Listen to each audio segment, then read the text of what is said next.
Personnes vulnérables et assurance vie, faut-il subir ou anticiper? C'est la question qu'on se pose en compagnie de Jean-Luc Henry. Bonjour Jean-Luc. Bonjour Thomas. Vous êtes spécialiste de l'ingénierie patrimoniale chez Unofi.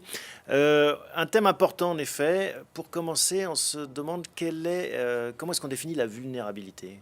La vulnérabilité, c'est l'état d'une personne qui ne va plus être en mesure d'assurer elle-même la gestion de ses intérêts. Ça peut être physique ou intellectuel? Ça peut être physique ou intellectuel, et on va peut-être en rester à l'aspect intellectuel pour la gestion du patrimoine aujourd'hui.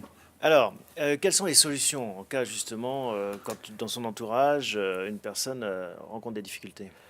Alors, lorsqu'une personne rencontre des difficultés dans son entourage, on peut d'abord, bien sûr, l'entourer de de son affection, de son aide, mais très vite, on va être amené à envisager soit une mesure de protection judiciaire, en fait, donc soit une curatelle, soit une tutelle. C'est quoi la différence entre les Alors, deux? la curatelle, c'est une mesure d'assistance, c'est-à-dire qu'on estime que la personne a conservé suffisamment de facultés pour comprendre, si on le lui explique bien, pour comprendre ce qui se passe, la portée des actes qu'elle a intérêt à réaliser, et que donc le curateur va l'assister, va l'aider, va l'accompagner, notamment pour les actes les plus, je dirais, les plus engageants, comme une vente, une donation, un emprunt. À ce moment-là, ces actes-là ne pourront être passés Que s'ils sont contresignés. que s'ils sont contresignés par le curateur, en effet.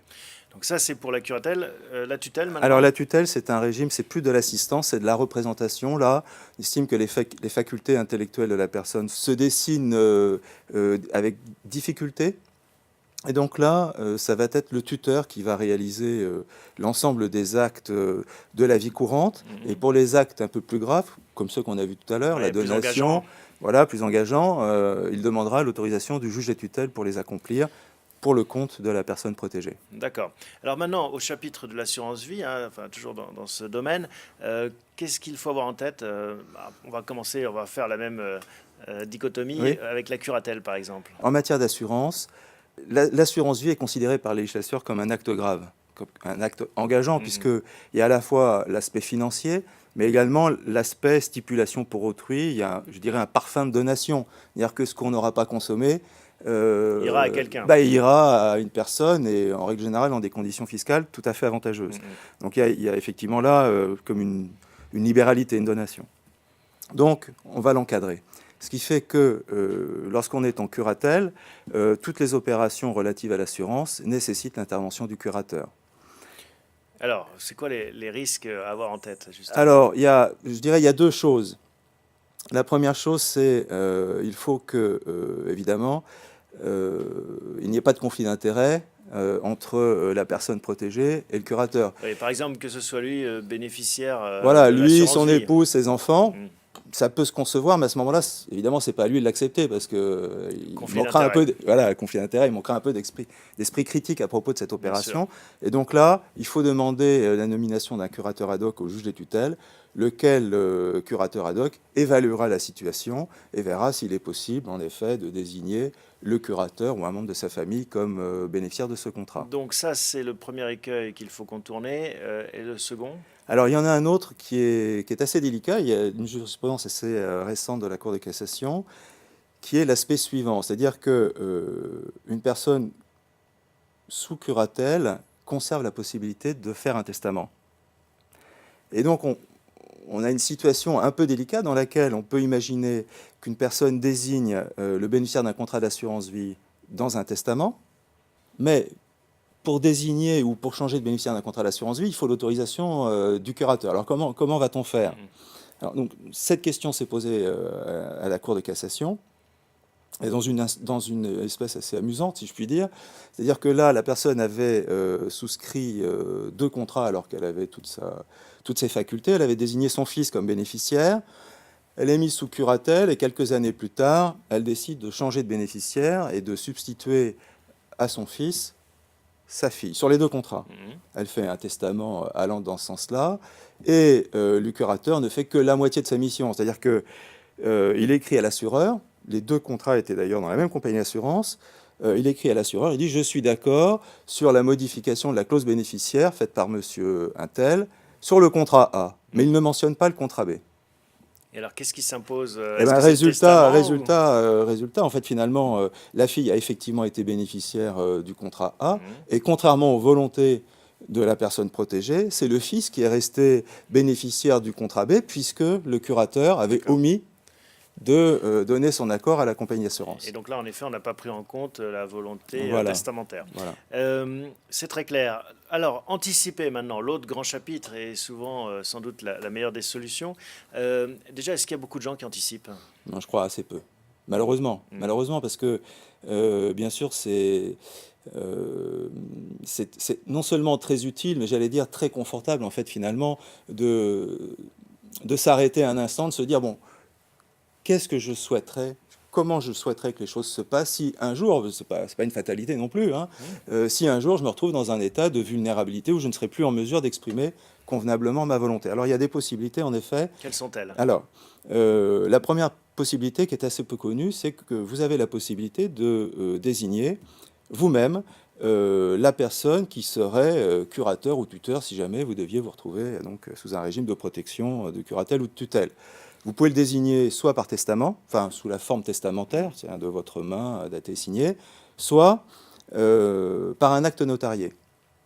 Donc là, c'est prévu par le Code civil, et l'acte notarié présente évidemment l'avantage d'être éclairé par un professionnel Bien sûr. avisé, et qui va donc vous aider dans La démarche. dans cette démarche, et qui, même d'ailleurs, pourrait vous proposer de vous revoir régulièrement, Mhm. peut-être tous les 2 ans, tous les 3 ans, pour vérifier que ce que vous aviez prévu à l'instant T correspond toujours à votre situation, à la fois patrimoniale et je dirais euh, personnelle, avec l'évolution du temps. Voilà. Donc ça, c'est anticipé sur cet état et la désignation d'un éventuel curateur ou tuteur. Voilà. Autre possibilité? Alors il y a une chose très simple aussi, hein, c'est de faire un mandat. On donne, alors qu'on a toute sa capacité, ben, on donne pouvoir à une personne de confiance, parce qu'on se sent affaibli par l'âge, par la maladie.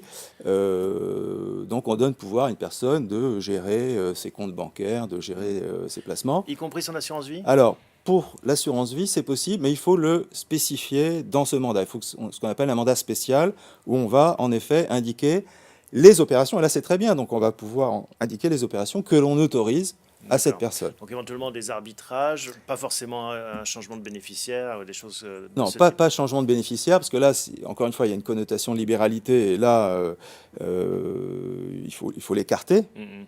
hein, dans ce mandat, mais en effet, arbitrage, rachat, versement, etc. Dernière option qui s'offre à ceux qui souhaitent ou qui pensent anticiper. Alors, la dernière option, c'est le mandat de protection future. Qu'est-ce que c'est? Alors, le mandat de protection future, c'est la possibilité de d'anticiper l'organisation de son patrimoine et l'organisation aussi de son cadre de vie. Je souhaite rester le plus longtemps possible dans cette maison, etc., etc.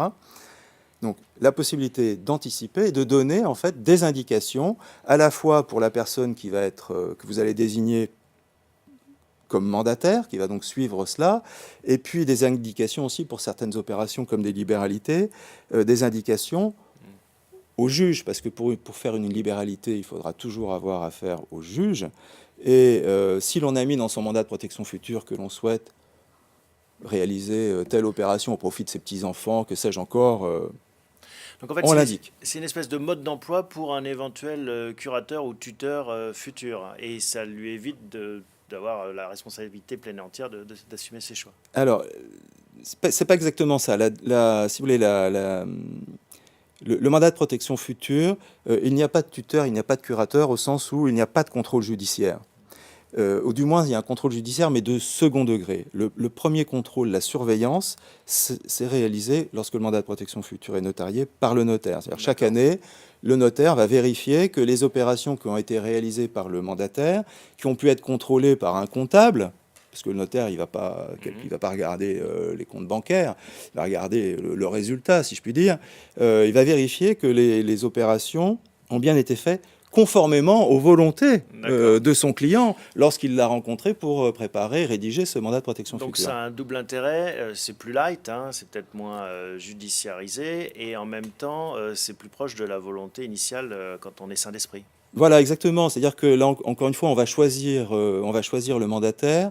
Donc, ça veut dire qu'on se sent bien avec lui, c'est-à-dire qu'on a confiance en lui.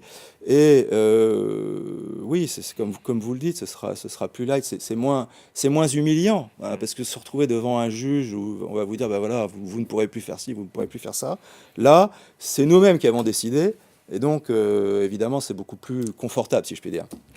On a fait le tour? Oh, oui, on pourra Bon, encore en autant- parler des heures, oui, mais autant que faire se peut. voilà. Mais en tout cas, ça donne une bonne cartographie hein, de ce à quoi on peut penser dans ce cas de figure. Merci beaucoup, Jean-Luc. Un plaisir. Une fille TV, chaque patrimoine est unique.